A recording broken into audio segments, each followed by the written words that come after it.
Good morning student, आपका स्वागत है सम्राट मैथ एजुकेशन के यूट्यूब चैनल पर। हम लोग आज क्लास 6 के हिंदी का चैप्टर नंबर 10 भीष्म की प्रतिज्ञा, जो एक एकांकी है जिनके लेखक बंशीधर श्रीवास्तव हैं, इसका संपूर्ण प्रश्न उत्तर आसान भाषा में हल करने का प्रयास करेंगे। देखिए, पहला प्रश्न है, शांतनु कहाँ के महाराजा थे? तो इसका उत्तर होगा शांतनु हस्तिनापुर के महाराजा थे। देखिए, यह महाभारत की कथा है।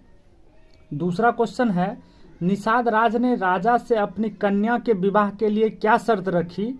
तो इसका उत्तर हो जाएगा, निषाद राज ने राजा से अपनी कन्या के विवाह के लिए शर्त रखी कि मेरे पुत्र से उत्पन्न होने वाला बालक ही राजगद्दी पर बैठेगा, तब हम अपनी कन्या का विवाह आपके साथ करेंगे।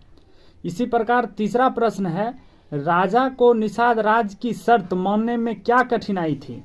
इसका उत्तर होगा, राजा को देवव्रत नामक एक पुत्र थे जो महान योद्धा था। उनमें राजा होने के सारे गुण विद्यमान थे। निषाद राज की शर्त मानना देवव्रत के साथ अन्याय करना होता। राजा से देवव्रत के प्रति अन्याय करना असंभव था। यही सबसे बड़ी कठिनाई थी। इसी प्रकार चौथा प्रश्न है, देवव्रत ने हस्तिनापुर की गद्दी पर नहीं बैठने की प्रतिज्ञा क्यों की?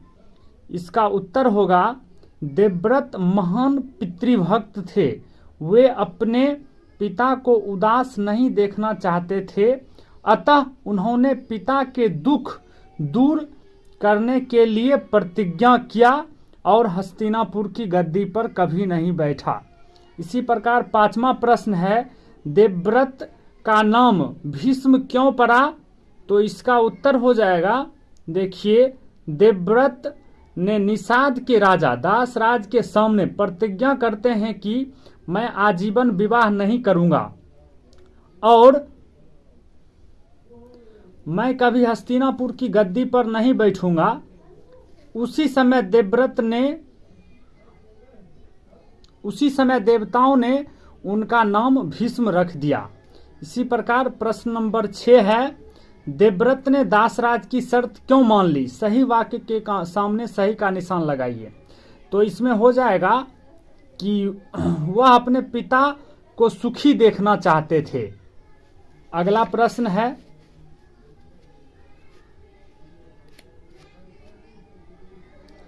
मिलान करें।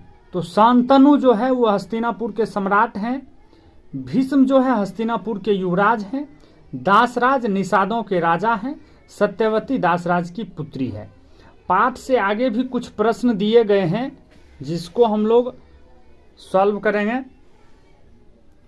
देखिए, प्रश्न है, अगर आप भीष्म की जगह होते तो क्या करते? तो इसका उत्तर है, अगर भीष्म की जगह मैं होता तो वही काम करता जो भीष्म ने किया। दूसरा प्रश्न है, इस एकांकी का कौन सा पात्र आपको अच्छा लगा और क्यों? तो इसका उत्तर हो जाएगा, इस एकांकी के पात्रों में मुझे सबसे अच्छा भीष्म लगा, क्योंकि वे अपने पिता की खुशी के लिए सब कुछ त्यागने की प्रतिज्ञा कर डाली। तीसरा प्रश्न है, हस्तिनापुर को वर्तमान में क्या कहा जाता है? तो हस्तिनापुर को वर्तमान में दिल्ली कहा जाता है। चौथा प्रश्न है, दासराज की शर्त आपको उचित या अनुचित लगी, क्यों? तो इसका उत्तर होगा, एक पिता होने के नाते दासराज की शर्त उचित ही थी, क्योंकि अगर बिना शर्त के शांतनु से सत्यवती का विवाह होता है तो राजगद्दी के लिए हमेशा कलह अवश्य होता और हमेशा झगड़ा होती। व्याकरण से कुछ प्रश्न दिए गए हैं जिनके प्रश्न हैं, वाक्य प्रयोग द्वारा अंतर स्पष्ट कीजिए। देखिए, कुल और कुल, दो कुल हैं। एक का होता है कुल कितने रुपये हैं, ये संख्या बताती है। दूसरा कुल है, देवव्रत एक उत्तम कुल के व्यक्ति थे। कुल मतलब वंश होता है। नारी और नारी, दो नारी है। एक नारी का मतलब होता है नारी का सम्मान करना चाहिए, यानी औरत का सम्मान करना चाहिए। एक नारी होता है, उन्होंने सोनम की नारी देखी और संतावना दी। एक नारी मतलब होता है नस। दूसरा है अस्त्र और शास्त्र। अस्त्र, गदा एक अस्त्र है माने हथियार है। शास्त्र, वान फेंककर चलाने वाला शस्त्र होता है। अस्त्र और शस्त्र में यही अंतर है। पूरी, सुभाष को कम पूरी खाना चाहिए, ये पूरी एक व्यंजन है। वहीं पर दूसरा पूरी, रीना अपना काम पूरी कर चुकी है माने समाप्त करना। सेवा, सेवा हमें अपने से बड़ों की सेवा करनी चाहिए। इसी प्रकार हम लोग चैप्टर नंबर 10 जो भीष्म की प्रतिज्ञा था, इसका सभी प्रश्न उत्तर हल करने का प्रयास किए हैं। हमें आशा है कि आपको यह वीडियो बहुत ही अच्छा लगा होगा। हमारे चैनल को सब्सक्राइब करिए और इसी तरह के वीडियो आपको हमेशा मिलते रहेंगे। तब तक के लिए धन्यवाद।